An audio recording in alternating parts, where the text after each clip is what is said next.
Bonjour à toutes et à tous et bienvenue à ce webinaire consacré à la vaccination qui va commencer d'ici quelques instants. Bienvenue à toutes les personnes déjà connectées.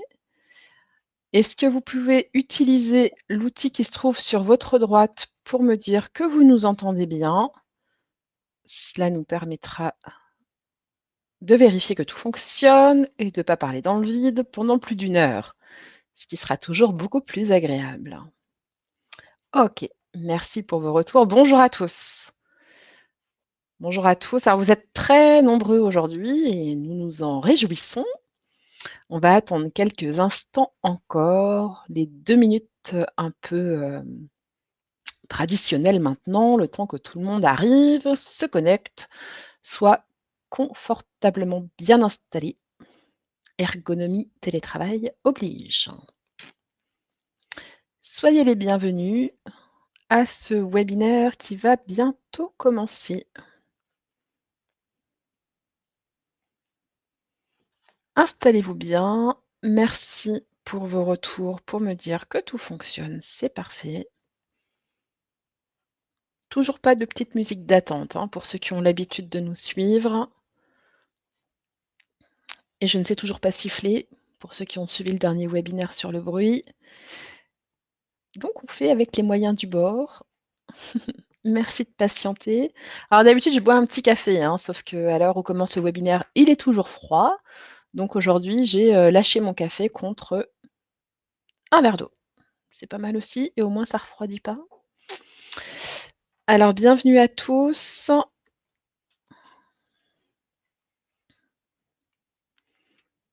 Soyez tous les bienvenus à ce webinaire qui va bientôt commencer.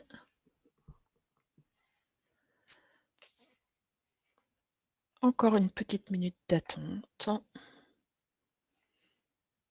Et puis on va démarrer. J'espère que vous êtes tous en pleine forme et que ce webinaire répondra à vos questions sur le sujet.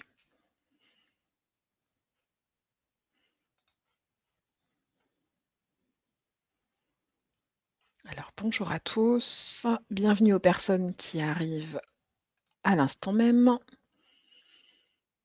Écoutez, je vous propose de commencer sans plus attendre. Eh bien écoutez, bonjour à toutes et à tous. Nous sommes aujourd'hui le mardi 23 mars 2021. Le printemps est de retour depuis 3 jours et Plantu fête aujourd'hui ses 70 ans.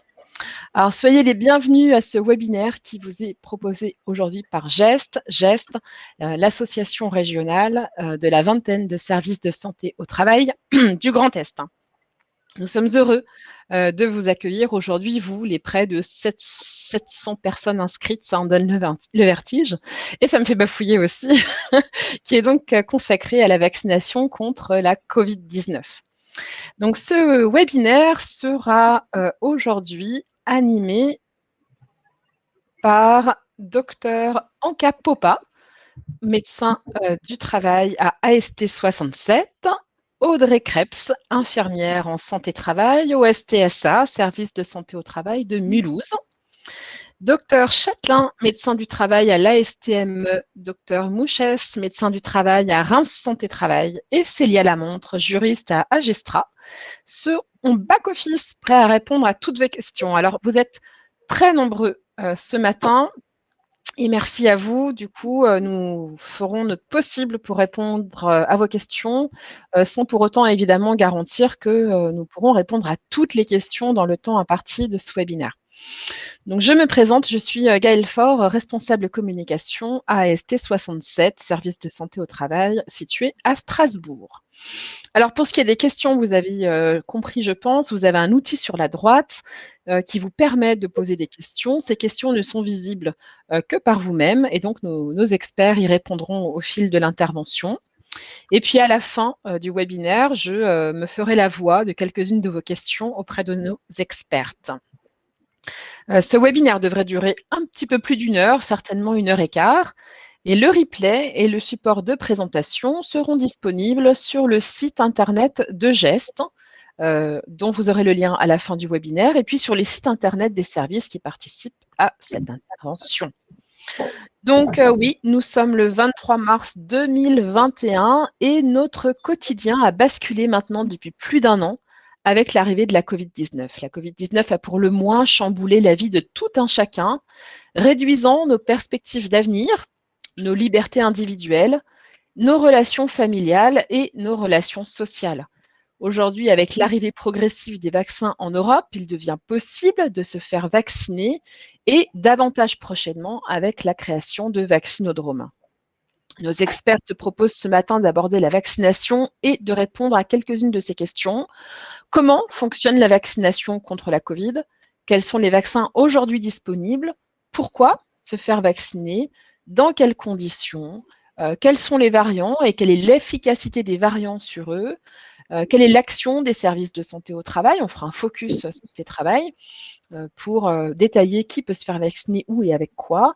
Et puis, le fil rouge de ce webinaire, c'est bien, une fois vacciné, est-ce qu'un retour à la vie, une vie meilleure est envisageable?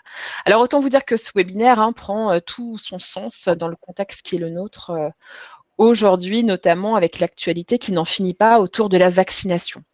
Écoutez, je vous propose de commencer et je donne la parole à Audrey Krebs pour commencer sur un rapide rappel sur ce qu'est la Covid. Avec vous, Audrey, merci. Alors, on va commencer par quelques chiffres. Donc, au niveau mondial, la Covid a fait 2,72 millions de morts déjà. En France, ça représente à peu près 300 décès par jour, si on fait une moyenne sur les 7 derniers jours. 30 000 cas positifs par jour, là aussi, c'est une moyenne glissante sur les 7 derniers jours. Il y a à l'heure actuelle 6,3 millions de personnes qui ont eu une première injection de vaccin, ce qui représente pas tout à fait 12% de la population majeure. Et c'était les chiffres au 21 mars. Et environ 2,3 millions de personnes qui ont eu les 2 injections. Donc, ça représente pas tout à fait 5% de la population majeure. Un petit rappel au cas où on aurait oublié ce que c'était la Covid-19. Donc, c'est une maladie qui est due à l'infection avec le virus SARS-CoV-2. La contagiosité est très élevée. La maladie concerne toute la population. Elle se transmet notamment par voie aérienne, donc par l'émission de gouttelettes ou d'aérosols, et par voie manuportée. Et il y a une grande variété des symptômes, et ces symptômes varient aussi selon les variants, ce qui ne la rend pas simple à diagnostiquer.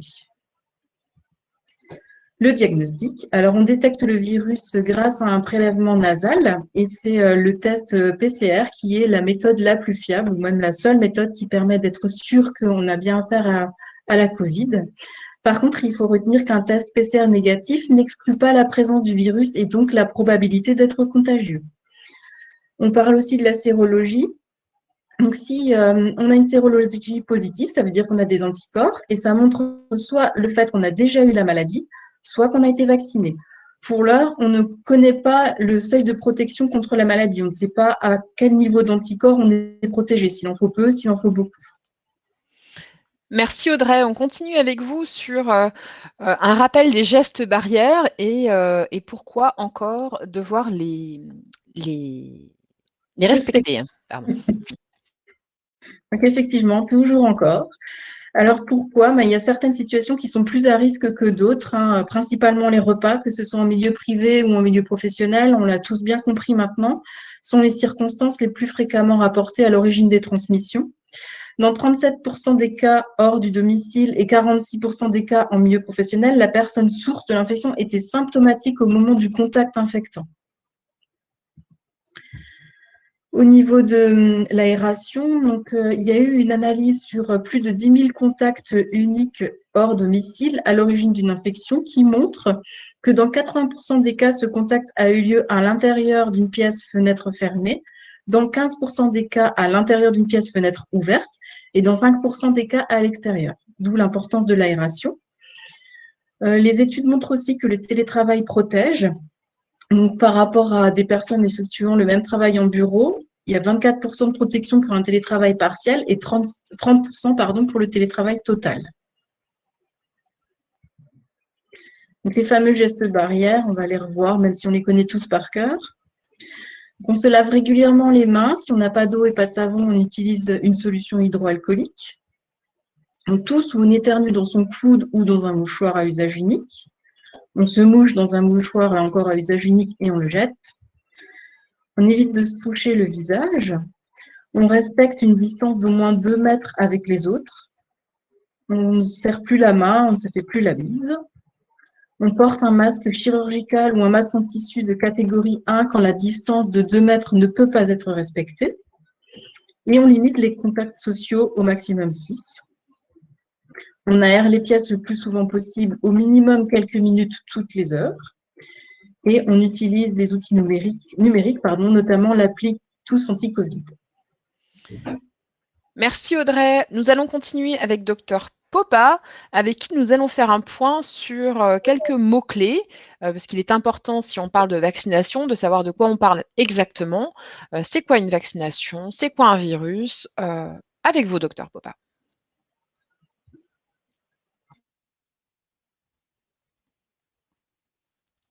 Oui, donc afin de bien poser un cadre du savoir de quoi on parle, il va falloir qu'on définisse quelques mots que je vais beaucoup utiliser aujourd'hui et que je suis sûre que vous avez beaucoup entendu ces derniers jours, semaines, mois.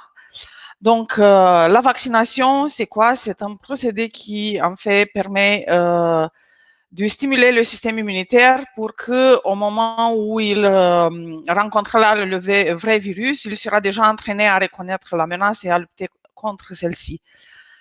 Le virus, c'est quoi? C'est un petit brin d'information génétique. Dans notre cas, c'est un virus à base d'ARN. Donc, c'est l'information génétique du virus qui est entourée d'une coque protéique, donc qui faciliterait justement l'entrée du virus dans notre cellule pour l'infecter.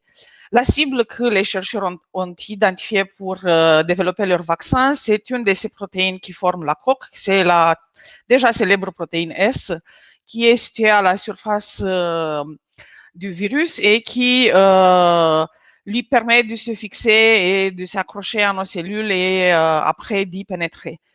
La finalité de tout ça, ça sera que notre organisme produise des anticorps contre cette protéine, lui permettant ainsi d'être protégé contre des formes plus graves ou moins graves.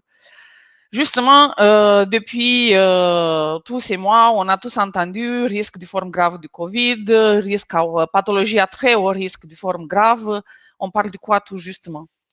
Donc, les pathologies à risque de forme grave du Covid sont des pathologies assez répandues dans la population qui ont un certain degré de risque de favoriser en fait une forme grave du Covid. Forme grave étant quoi? Des symptômes sévères et avec une hospitalisation soit hospitalisation simple, soit hospitalisation en réanimation. Donc, on parle des pathologies cardiovasculaires qu'on rencontre assez souvent, l'hypertension, les accidents vasculaires cérébraux, insuffisance cardiaque, le diabète, certaines pathologies respiratoires chroniques, les immunodépressions, c'est-à-dire les traitements avec des immunodépresseurs, l'obésité a un IMC de plus de 30, certains cancers, des pathologies psychiatriques, des pathologies neurologiques. Et les pathologies à très haut risque de forme grave, en fait, c'est les pathologies pour lesquelles la plupart des gens seront malheureusement hospitalisés et où les décès pourraient survenir. On parle des cancers qui sont en cours de traitement par chimiothérapie, des maladies rénales chroniques sévères, des personnes transplantées qui sont en train de recevoir un traitement lourd, anti-IgG, des polypathologies chroniques, certaines maladies auto-immunes et leurs traitements respectifs, et la trisomie 21.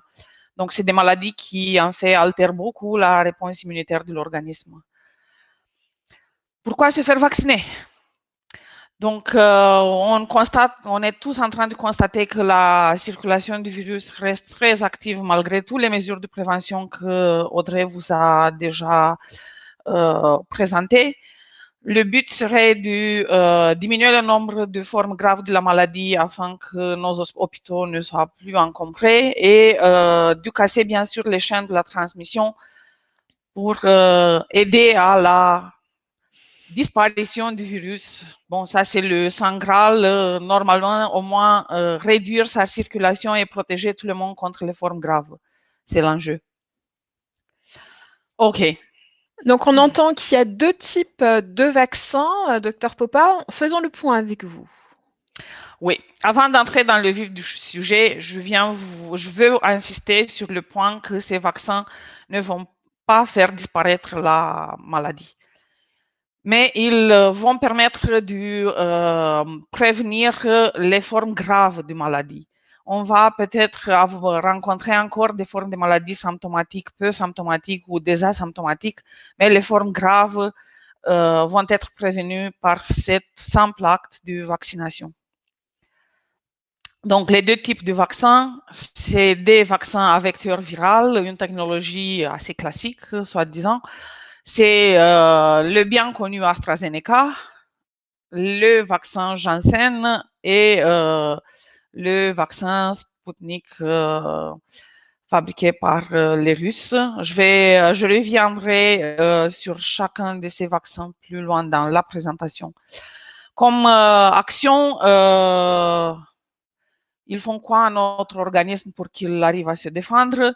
Donc, ces vaccins contiennent un petit bout d'ARN du coronavirus qui codifie justement cette protéine S. Il est introduit dans un virus qui ensuite, par la vaccination, il pénètre dans notre organisme. L'ARN va donner l'ordre à nos cellules de fabriquer ces protéines qui seront reconnues par l'organisme. Et comme ça, on aura d'un côté les anticorps qui nous protégeront, de l'autre côté la mémoire de ces cellules pour que la prochaine fois qu'elles rencontrent le virus, elles vont pouvoir nous défendre. L'autre grande classe de vaccins disponibles actuellement, c'est les vaccins ARN messagers. C'est une nouvelle technologie utilisée pour les vaccinations, mais une technologie qui existe déjà depuis une vingtaine d'années, plus utilisée pour certains traitements contre les cancers. Je vais commencer tout d'abord par dire que le vaccin ARN messager ne modifie pas notre ADN parce que l'ARN n'a pas la capacité de pénétrer dans le noyau de nos cellules. Donc, de ce point de vue, on est en toute sécurité. En fait, qu'est-ce qu'on fait? On fait fabriquer des anticorps par nos cellules qui vont reconnaître cette protéine C et S et qui vont tuer en fait le virus. Il n'y a pas d'adjuvant ni dans ces vaccins-là, ni dans les autres, donc rien à craindre par rapport à des effets éventuellement attribuables à ces adjuvants. Les représentants sont les vaccins Pfizer et Moderna qui sont déjà utilisés en France depuis un bon moment. Je vais revenir sur chacun de ces vaccins plus loin. Voilà, on a choisi d'illustrer la technique ARN messager qui est donc, comme je disais, nouvelle et dont la plupart des gens n'arrivent pas à s'imaginer comment ça fonctionne. On a trouvé sur ces jolis dessins. Donc, on commence avec quoi? Les scientifiques commencent à séquencer le génome, c'est-à-dire à d'épaisser l'information génétique pour voir de quoi ce virus il est composé. Ensuite, il faut déterminer la bonne gène qui codifie la protéine contre laquelle on veut lutter. Donc, dans ce cas, c'est la protéine S. Donc, on isole ce petit tronçon d'ARN, on le copie et donc cette réplique qu'on fait, c'est le fameux ARN messager. Donc, j'ai dit, c'est là, pour la COVID-19, ils ont tous choisi la protéine S qui fait le virus recognoscible par l'organisme. Donc, ces protéines S, avec leurs spicules, sont la clé d'entrée dans la cellule et notre objectif avec la vaccination, c'est d'éduquer notre système immunitaire, de l'entraîner pour reconnaître la menace. Donc, on injecte cet ARN messager qui ensuite va ordonner à nos cellules de fabriquer les protéines S. Et cette production va activer les cellules immunitaires qui vont commencer à fabriquer les anticorps nécessaires qui vont ensuite circuler dans notre sang. Si jamais on rencontre le virus, il sera reconnu et rapidement détruit, et donc l'infection sera bien vite limitée. Merci, Dr Popa. Alors, on retient bien qu'il y a 2 types de vaccins. On a donc le vaccin à vecteur viral avec l'AstraZeneca, le Janssen et le Sputnik. Et puis, on a les vaccins à ARN messager avec le Pfizer et le Moderna. C'est important de déjà bien comprendre ça. On y reviendra après. Alors, on entend parler beaucoup de variants sud-africains, de variants brésiliens, de variants anglais et puis récemment de variants bretons. Alors un variant, c'est quoi? Un variant, c'est une nouvelle souche du virus qui est légèrement différente de celui d'avant, si vous voulez bien, une sorte du cousin. La particularité de ces variants dont on parle, parce qu'il y a beaucoup plus de variants que ça, mais on en parle, pourquoi on parle des variants anglais, brésiliens, sud-africains et actuellement le breton, parce que les variants qui arrivent à être sélectionnés sont forcément plus contagieux, plus dangereux, parce que s'ils ne sont pas plus contagieux, ils vont vite disparaître, donc on ne va pas entendre parler. Donc, on a le variant anglais qui est le premier qui a été identifié et qui a été décrit déjà à partir du mois de décembre. En ce moment, en France, il représente à peu près 2/3 des nouveaux cas positifs, donc il a vite conquéri le marché des virus. Et on a le variant brésilien et sud-africain qui ont émergé à peu près à la même période et ont mieux été décrits en début de l'année 2021, avec la particularité que le variant sud-africain représente beaucoup plus de cas dans l'est de la France que dans le reste du pays, où il se situait à peu près à 5% des nouveaux cas positifs. Et le nouveau arrivé, dont on ne connaît pas beaucoup de choses, le variant breton, sinon qu'il n'est pas détectable par un PCR classique. Il faut faire un PCR à séquençage donc un PCR un peu plus poussé pour pouvoir l'identifier. Pour l'instant, il n'a pas été identifié sur le reste du territoire français, mais voilà, il faut qu'on reste en alerte parce que les vacances en Bretagne, on peut ramener autre chose que des souvenirs dans nos bagages. Merci, Dr Popa. On va continuer à creuser le sujet des vaccins et maintenant, on va préciser pour chaque vaccin un certain nombre de caractéristiques. Alors, accrochez-vous bien parce que le contenu est dense, mais le contenu est intéressant, évidemment. On va commencer avec le vaccin AstraZeneca. Oui, on a choisi de faire des petites cartes de visite pour chaque vaccin pour que leurs caractéristiques, leurs différences, leurs similitudes soient mieux mises en évidence. On va commencer avec l'AstraZeneca, qui est le vaccin très célèbre dernièrement parce qu'il a fait beaucoup parler de lui. Toutes les polémiques des 2 dernières semaines, je pense que tout le monde a entendu de ce vaccin. Et en plus, c'est le vaccin que nous, à la médecine du travail, pour l'instant, on est autorisé à utiliser, mais ça, vous verrez un peu plus tard comment on va faire ça. Donc, le vaccin AstraZeneca, elle fait partie de la classe des vaccins à vecteur viral. Il est destiné à qui? Donc, après tous les rebondissements, il est finalement destiné aux personnes qui ont entre 55 et 74 ans et un risque de forme grave du COVID ou une pathologie à très haut risque de forme grave. Et pour les personnes qui ont plus de 75 ans et qui vivent dans des établissements pour personnes âgées ou ils vivent à domicile. Pour l'efficacité, parce qu'on a beaucoup entendu les données d'une étude menée en Écosse sur la population vaccinée en conditions réelles montrent qu'il est efficace sur les variants anglais.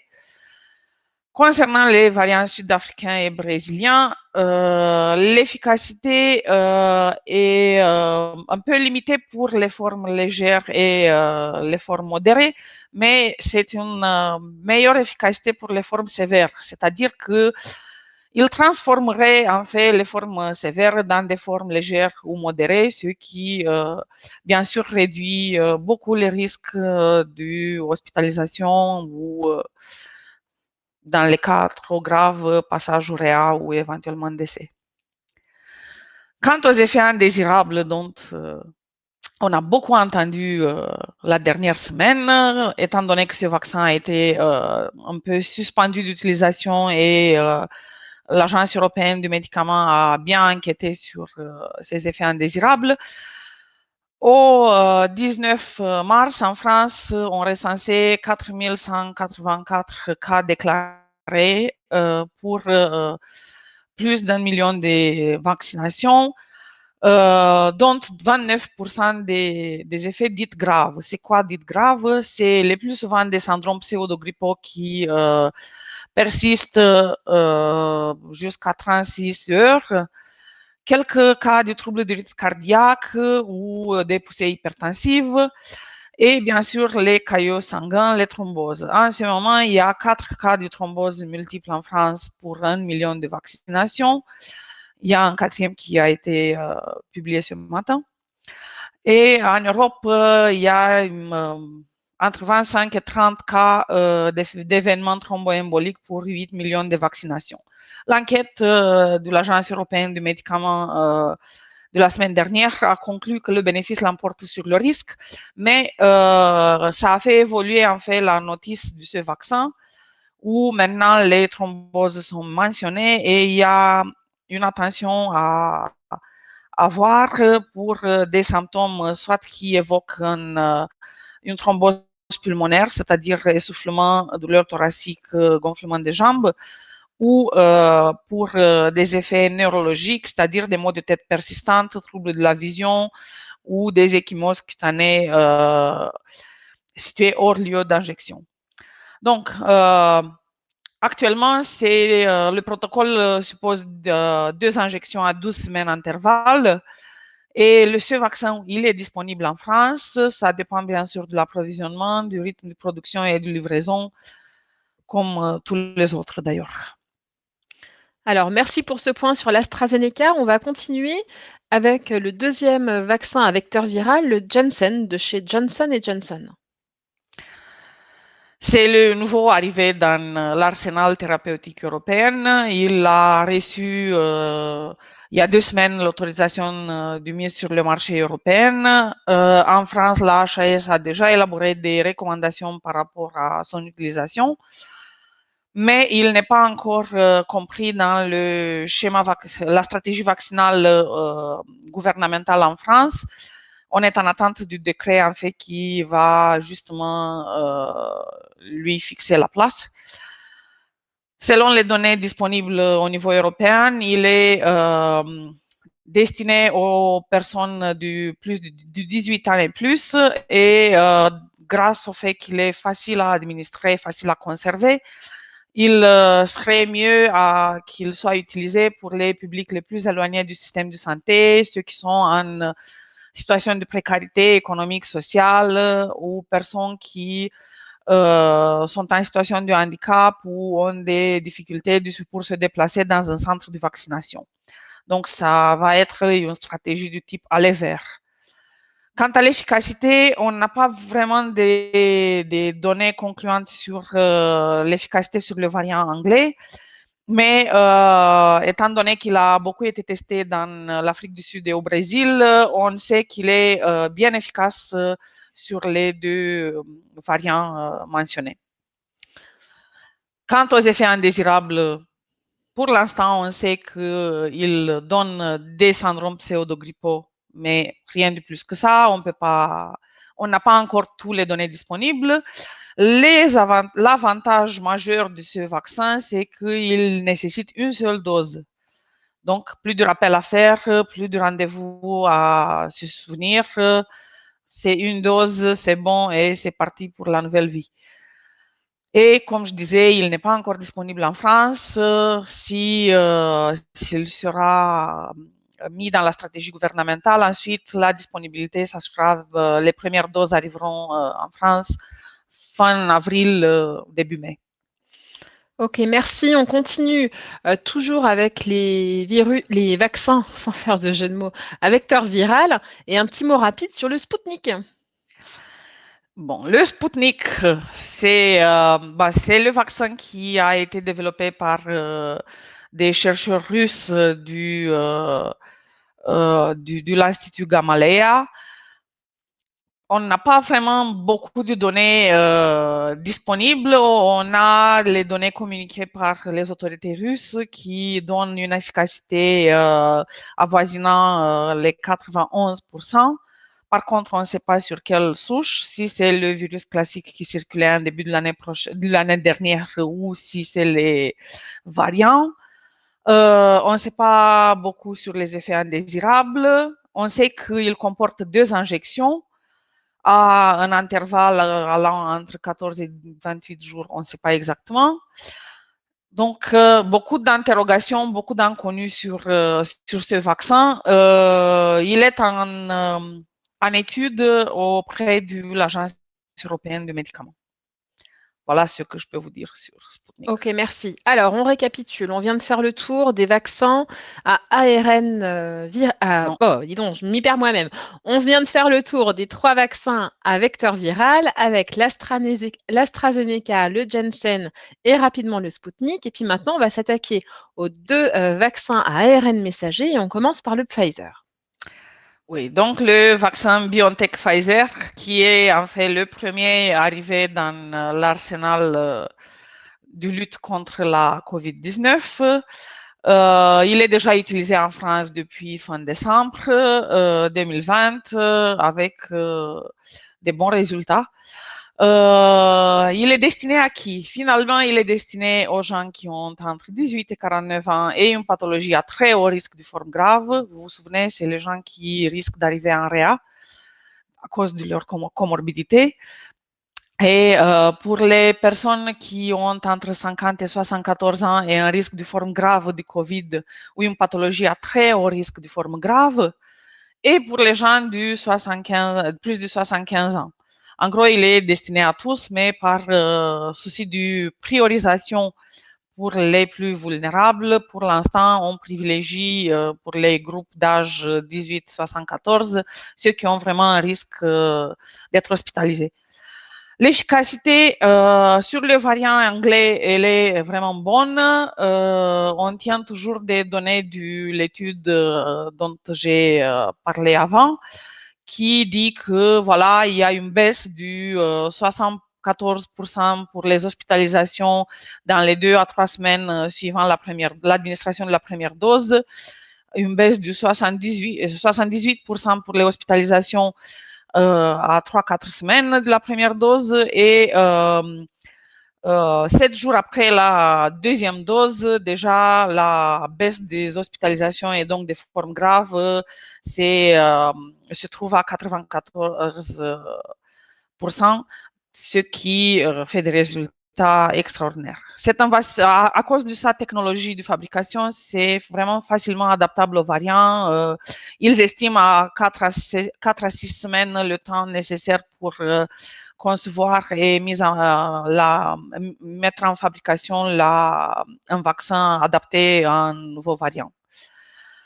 Quant aux effets indésirables, donc on a presque 9850 presque effets indésirables déclarés pour plus de 5 300 000 vaccinations, dont 22% d'effets dits graves. C'est quoi un effet grave pour Pfizer? C'est un syndrome pseudo-grippal qui est plus souvent après la deuxième dose, quelques cas de zona, hypertension artérielle, troubles du rythme cardiaque, complications diabétiques. C'est pour ça qu'il faut continuer à surveiller ces comorbidités. Et par contre, Pfizer aussi a quelques cas de thrombopénie qui ont été signalés, dont un cas qui a récidivé après l'administration de la deuxième dose et 94 cas d'hypersensibilité principalement après la première dose, donc réaction allergique forte. Les données sont toujours pour 19 mars. On le donne en 2 injections, spacées du 28 jours intervalle pour la population générale et du 21 jours pour les personnes âgées hébergées. Pourquoi? Parce qu'ils sont plus à risque de contagion, étant donné la promiscuité qui existent dans leur lieu de vie. Donc, on a préféré aller immuniser plus vite pour casser les chaînes de contamination dans les EHPAD ou les unités du soin de longue durée. Ce vaccin, il est disponible. L'approvisionnement est de plus en plus fort. On va recevoir de plus en plus de doses avec le temps qui passe parce que les usines de production ont augmenté leur production pour pouvoir livrer. Une belle perspective. On continue avec le second vaccin à ARN messager, le Moderna. Oui, le Moderna utilise la même technologie que le Pfizer.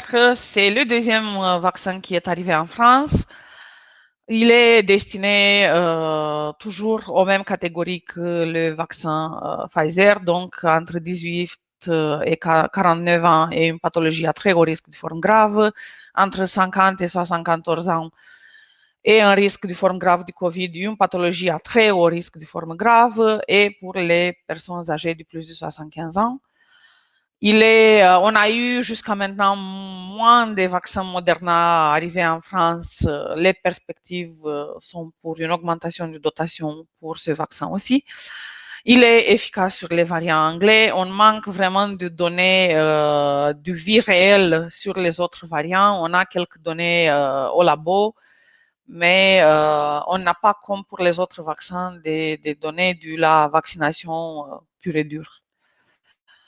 Quant aux effets indésirables, donc on voit qu'on a eu moins de doses. Il y a 323 000 vaccinations qui ont été effectuées avec le vaccin Moderna et on recense 377 cas déclarés, dont 16% dits graves, c'est-à-dire des réactions retardées locales non graves, c'est-à-dire douleur au siège de l'injection, rougeur, démangeaisons, et quelques rares cas d'hypertension artérielle, d'arythmie et du zona.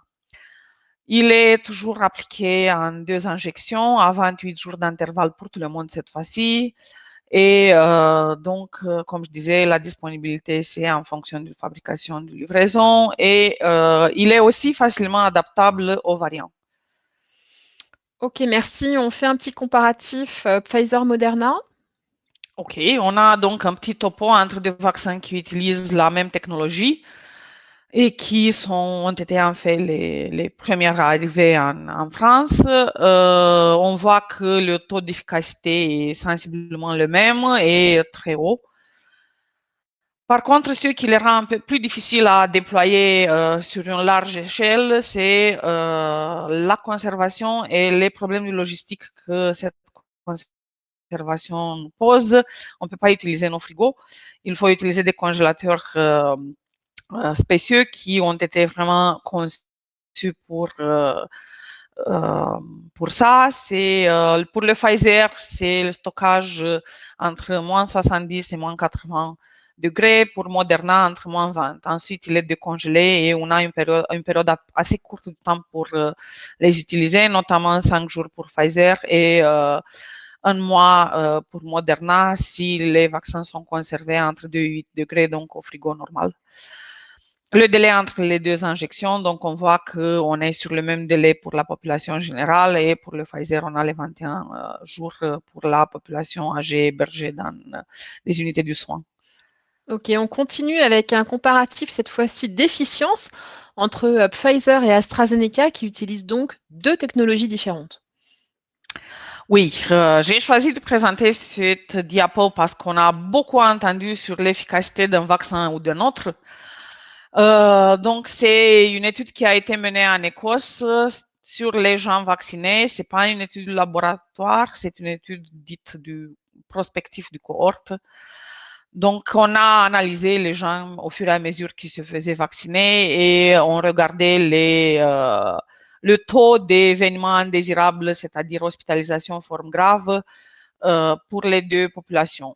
On a en bleu le Pfizer et en orange l'AstraZeneca. Qu'est-ce qu'on voit? On voit que tout de suite après la vaccination, très bizarrement, par rapport à ce qu'on entend dans les médias, AstraZeneca a une bonne efficacité pour prévenir les formes graves et que cette efficacité augmente. On n'a pas la deuxième dose. Pourquoi? Parce que le Royaume-Uni a décidé d'espacer plus les doses. Donc, voilà, on a un suivi qui va jusqu'aux 28 jours.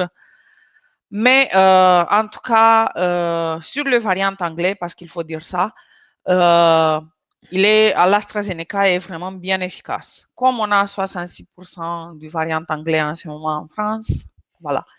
Je ne vais pas dire que Pfizer n'est pas efficace. Oui, il est efficace. En fin de compte, tout vaccin qu'on a en ce moment, comme je disais, les vaccins sont efficaces pour les formes graves et c'est le plus important en fait. Parce que si on fait un petit rhume qui dure 3-4 jours, ça va, on va survivre comme on a survécu jusqu'à maintenant. Mais une forme grave, ça risque de nous laisser des séquelles. Merci, Dr Popa. On va vous laisser reprendre votre souffle et continuer avec Audrey. Je crois que maintenant, il est temps de rentrer dans le concret. La vaccination, ça se passe comment? Qui peut vacciner? Quelles sont les étapes de la vaccination? C'est parti, Audrey, merci. Allons-y. Puisqu'il s'agit d'une injection, entrons dans le vif. Donc concrètement, le vaccin est gratuit, quel qu'il soit. La personne qui est vaccinée doit être volontaire. C'est pas le choix de quelqu'un d'autre, c'est bien le sien. Personne ne peut lui imposer. On ne choisit pas son vaccin. Et c'est bien sûr sous couvert du secret médical et en toute confidentialité. Qui peut vacciner? Votre médecin traitant, votre médecin du travail ou l'infirmier, les sages-femmes, les pharmaciens, les sapeurs-pompiers de Paris ou de Marseille, ou en centre de vaccination, dont la liste se trouve sur le site santé.fr. Alors, quelles sont les étapes de la vaccination?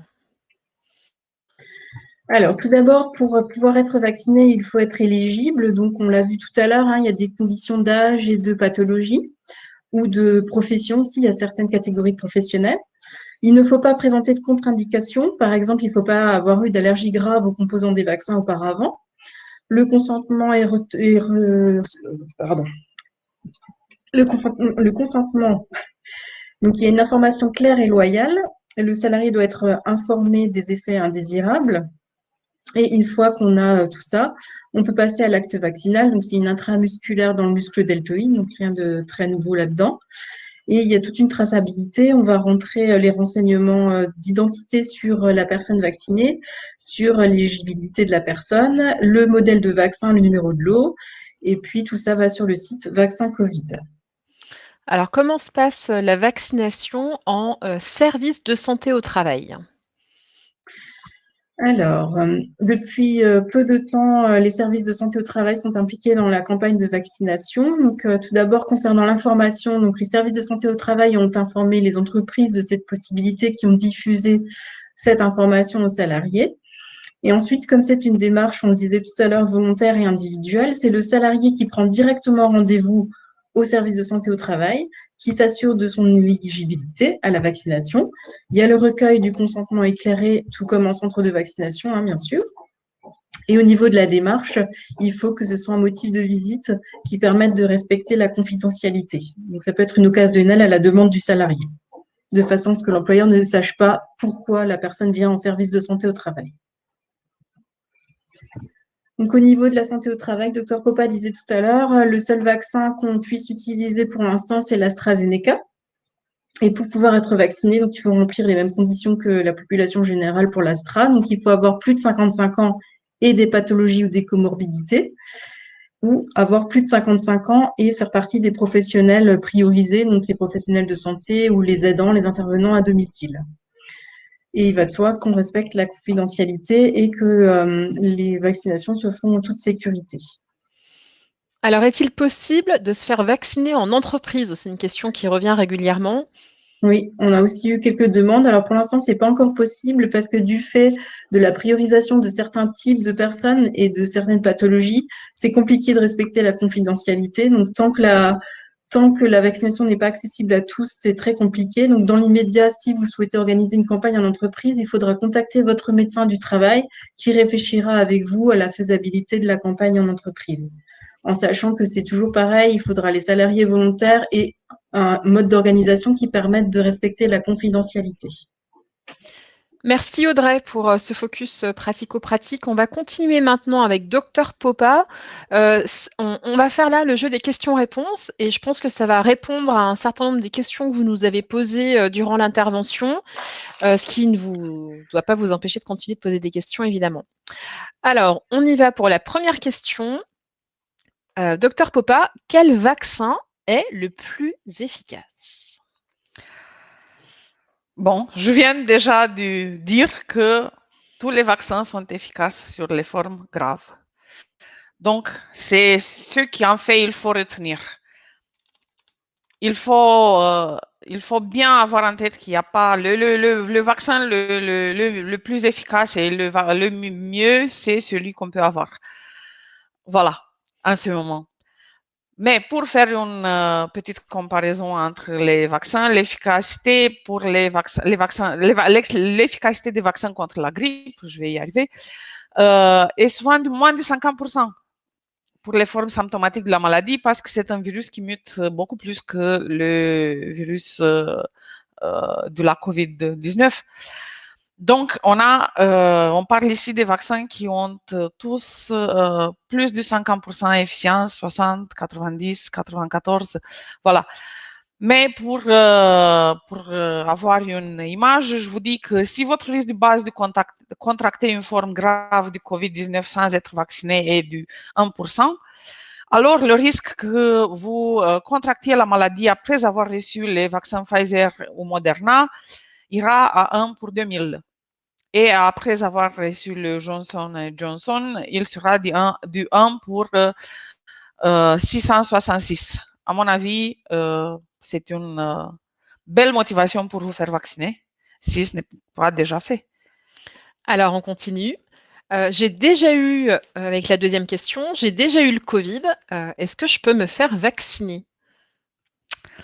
Oui, vous pouvez bien sûr vous faire vacciner. Il est même recommandé de vous faire vacciner. Vous pouvez échanger avec votre médecin traitant sur ce sujet. Bon, c'est pas obligatoire, mais vous avez tout à fait le droit de vous informer de toute source de confiance. Il faut attendre à peu près 6 mois après la fin des symptômes avant d'être vacciné afin que vous ayez une protection définitive parce que qu'est-ce qui va se passer? Votre maladie en fait va faire office de la première dose, donc vous allez avoir besoin d'une seule dose pour rappeler à l'organisme que le grand méchant c'est le virus et ensuite voilà vous allez être protégé contre une nouvelle forme grave. Ok, merci. On continue. Alors, j'ai déjà eu le Covid, toujours. Est-ce que je peux l'avoir à nouveau? Oui, malheureusement, c'est possible. C'est très rare pour l'instant documenté et c'est surtout à cause du variant, c'est-à-dire on a vous avez déjà eu la maladie, le virus classique qui avait circulé il y a 5, 6, 7 mois. Et maintenant, vous l'attrapez à nouveau, mais c'est très probablement un variant qui circule. Il a été mis en évidence par les chercheurs que c'est pour les personnes plus âgées que ce risque il est plus grand, mais on ne sait pas exactement. Je dirais pas que si vous êtes jeune et vous avez eu la COVID, que maintenant vous pouvez vivre sans aucun souci parce que vous êtes protégé. Les études montrent que nous serions protégés pendant au moins 3-4 mois après la maladie par les anticorps qu'on a développés déjà, mais ça reste encore à préciser. Ok, on continue. Est-ce que je dois me faire tester avant d'être vaccinée? Non, ça n'a aucun intérêt. on se fait tester si on a des symptômes ou si on a été contact. Donc, si vous êtes cas contact récent, la vaccination devrait être repoussée et vous devrez réaliser un test à la fin de votre période d'isolement pour confirmer ou pas l'infection. Si le test est négatif, la vaccination pourra avoir lieu si vous êtes bien sûr sur la liste prioritaire à la vaccination. Si vous vous faites toutefois vacciner et une infection incipiente, elle existe, vous risquez d'avoir des effets indésirables liés à la vaccination d'une intensité plus forte à cause du fait que votre système immunitaire va lutter sur deux fronts, d'un côté le vaccin, de l'autre côté la maladie. Ok, merci. On continue. Est-ce que j'ai besoin d'une ordonnance pour me faire vacciner? Non, pas obligatoire, pas nécessairement. Il faut toutefois penser à apporter les documents médicaux concernant vos allergies, on verra plus loin pourquoi, et la liste des médicaments avec lesquels vous êtes traité. Si jamais vous avez une ordonnance ou un certificat qui précise votre comorbidité, c'est déjà mieux. Et si votre médecin traitant vous fait déjà le certificat d'éligibilité, c'est encore mieux. Mais je répète, pas obligatoire. Ok, merci. Je tiens à préciser que la question suivante est une question d'école. Donc, si la famille m'écoute, non, je ne suis pas enceinte. Mais si je suis enceinte, est-ce que je peux me faire vacciner?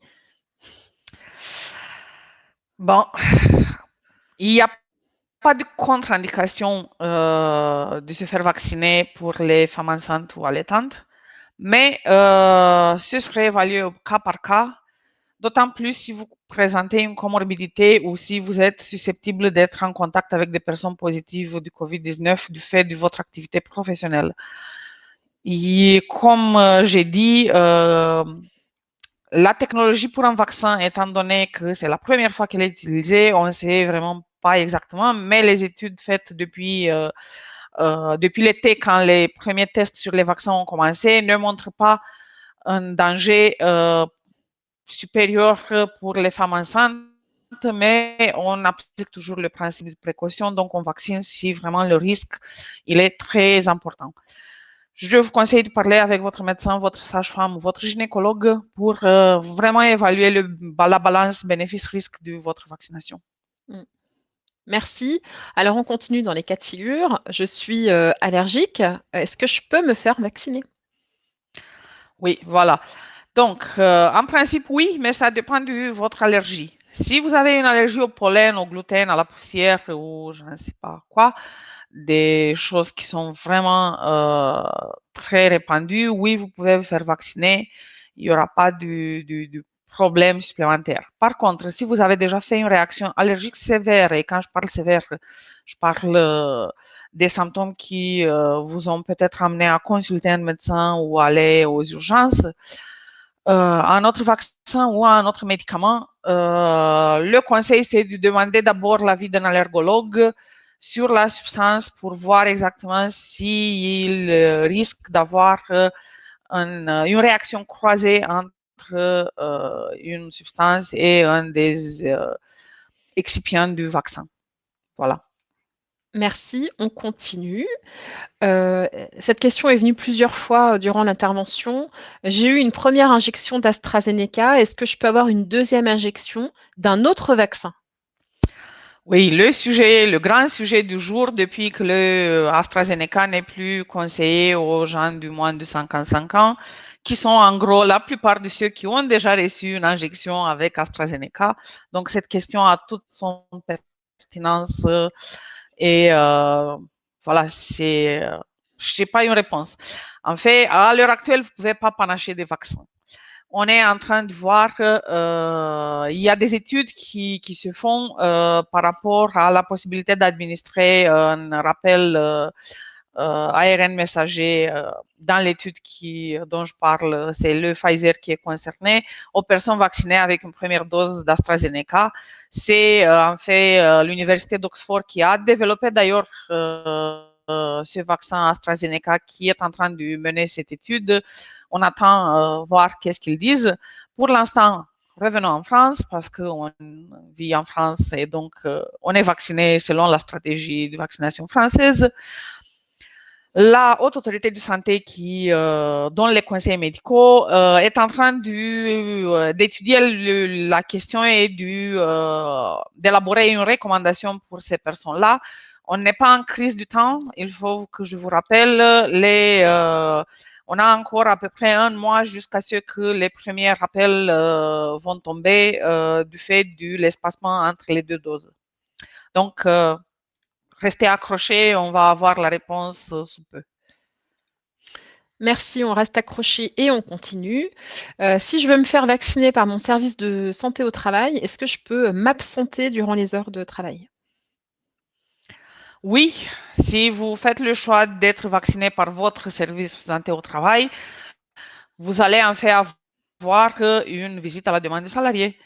Et donc, en conformité avec le Code du travail, votre employeur doit vous libérer pour avoir cette visite à la demande à votre demande auprès du médecin du travail.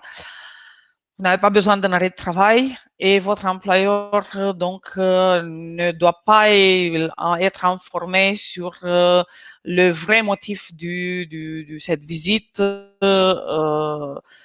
Rien ne vous empêche de lui dire. Mais voilà, et vous n'êtes pas obligé de l'informer. Et d'ailleurs, les employeurs sont incités par les pouvoirs publics pour faciliter l'accès des salariés à la vaccination. Il y a des employeurs qui demandent qu'on fasse la vaccination. Donc, je pense que les cas où il y aura vraiment un problème sont rares. Mais on peut toujours résoudre des choses par le dialogue. Donc, le mieux, ça serait d'en parler avec votre employeur si vous voulez lui faire part de votre décision de vous faire vacciner, bien sûr. Merci, on continue. Alors cette fois, je suis vaccinée, c'est fait. Est-ce que je peux malgré tout avoir le Covid? Et malheureusement, en principe, oui. Je disais que le grand mérite de ces vaccins, c'est de nous protéger d'une forme grave. Donc, oui, on pourrait faire une forme légère, c'est-à-dire un rhume, un peu quelques quintes du tout, mal à la tête, un syndrome pseudo-grippal avec une durée pas très longue. Et il y a une autre question qui les subsidiaires, donc puis-je transmettre le virus? Je ne sais pas vous répondre aujourd'hui. Les études semblent converger vers le fait que la transmission par les personnes vaccinées est vraiment beaucoup réduite, mais je ne pourrais pas l'affirmer aujourd'hui, le 23 mars, avec certitude. Je crois que souvent la réserve est nécessaire, hein, quand on ne sait pas, on sait le dire aussi. Merci. Donc je suis vaccinée, mon collègue de bureau aussi, on bosse dans le même bureau donc. Est-ce qu'on doit porter le masque tous les deux? Et là, oui, c'est comme ça, même si on pourrait dire on est tous les deux vaccinés, c'est bon, on peut un peu lâcher prise sur les gestes barrières et les règles, mais non. En fait, comme je disais, je ne peux pas vous affirmer que vous n'allez plus transmettre le virus. Et dans le cas où vos familles, vos amis et votre entourage n'est pas composé que des personnes vaccinées, pensez à eux et essayez encore un petit peu, encore un effort. Ça va payer, je vous le promets. On saura revenir si ce n'est pas le cas, hein. Merci, docteur Popa. On continue. Alors du coup, à quoi bon être vacciné si au final, ça ne change rien? Si je dois continuer de respecter les gestes barrières, continuer le port du masque, pourquoi est-ce que j'irais donc me faire vacciner? Ayez confiance.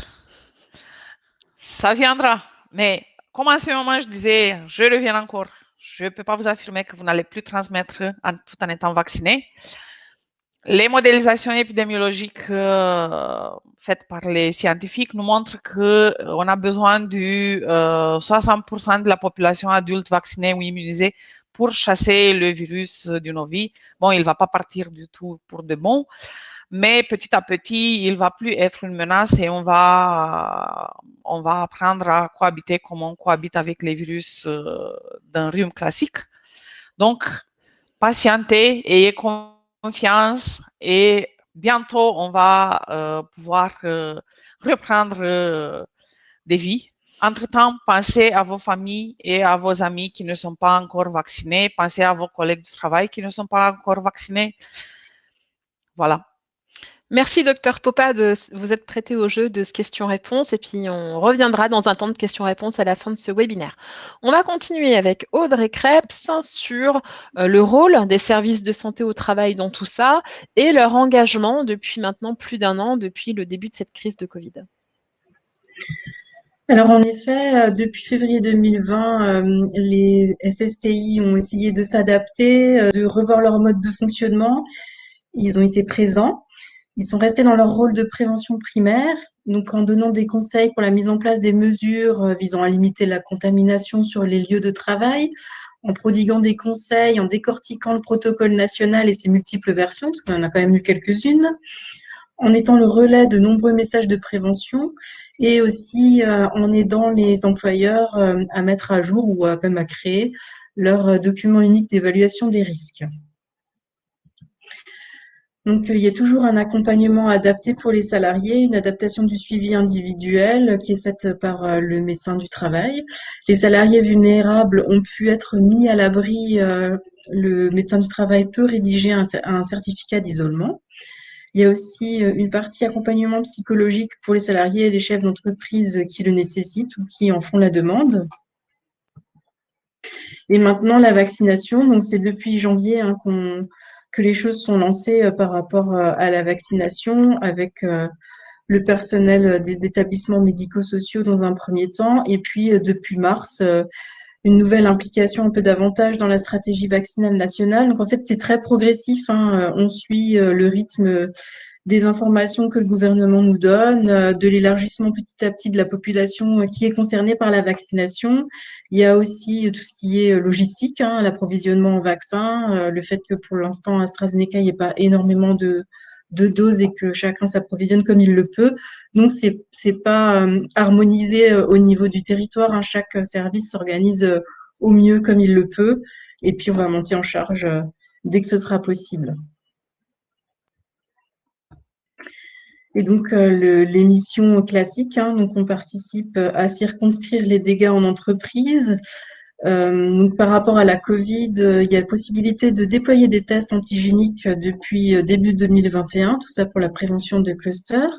Les services de santé au travail participent aussi au contact tracing et donnent des conseils sur la conduite à tenir face à un cas contact ou un cas positif lorsqu'un employeur nous les signale ou lorsqu'un salarié nous appelle. Il y a aussi le rôle important dans la prévention de la désinsertion professionnelle, avec le retour des salariés post-Covid, avec ou sans séquelles, hein, selon les formes que les personnes ont eues, et la préparation du retour des salariés vulnérables face à la maladie.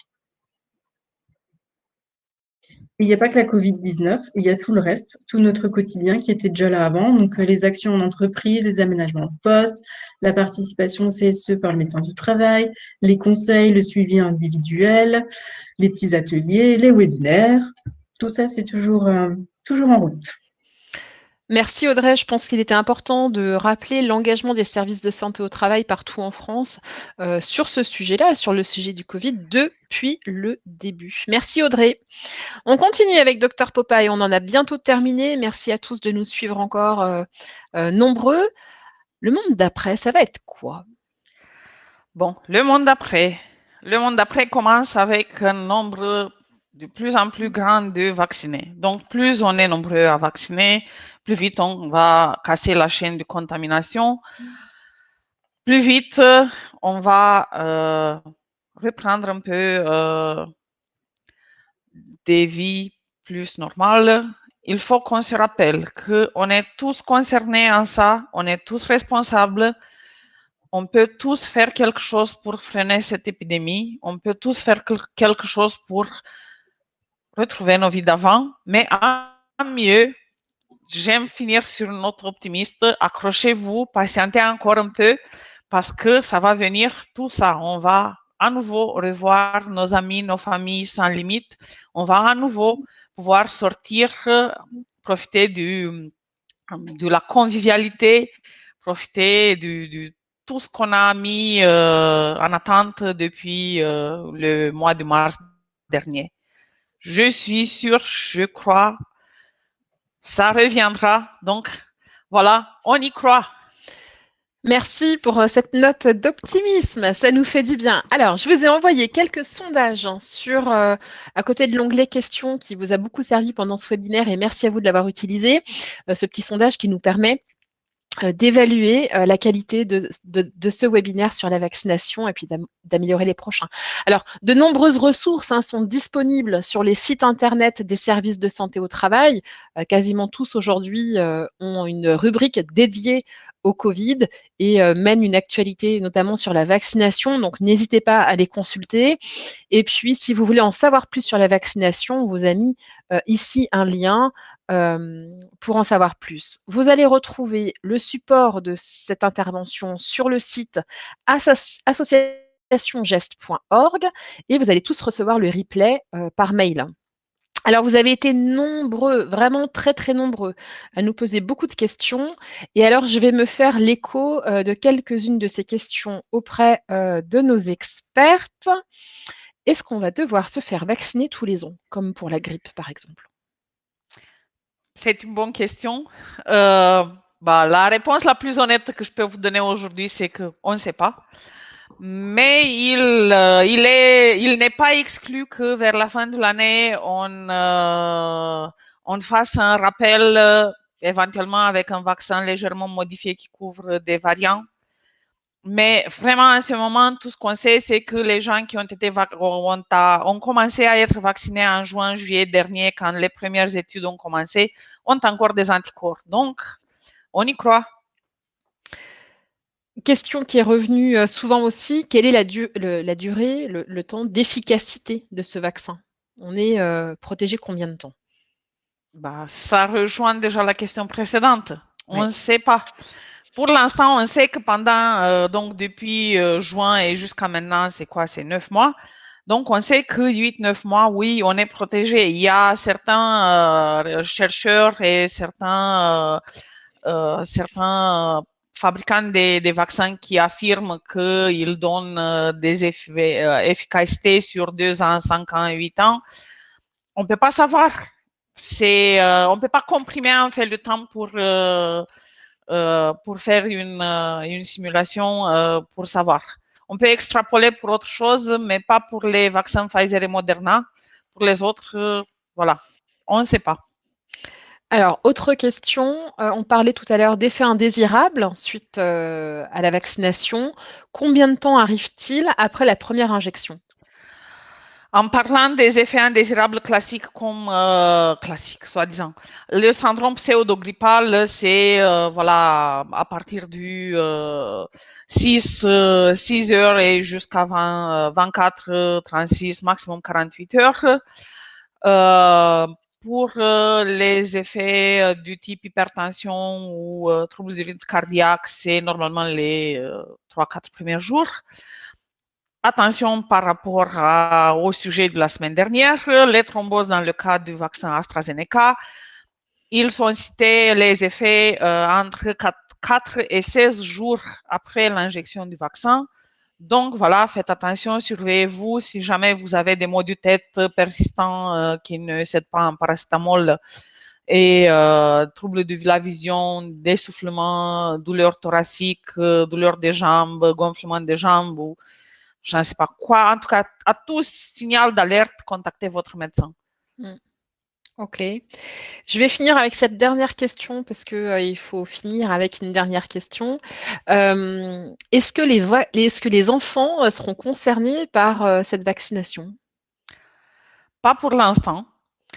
Il y a cependant des études sur Pfizer et sur Moderna aux États-Unis par rapport à la vaccination des enfants. Il faut savoir qu'il y a des pays qui ont autorisé l'utilisation du Pfizer et Moderna à partir de 16 ans.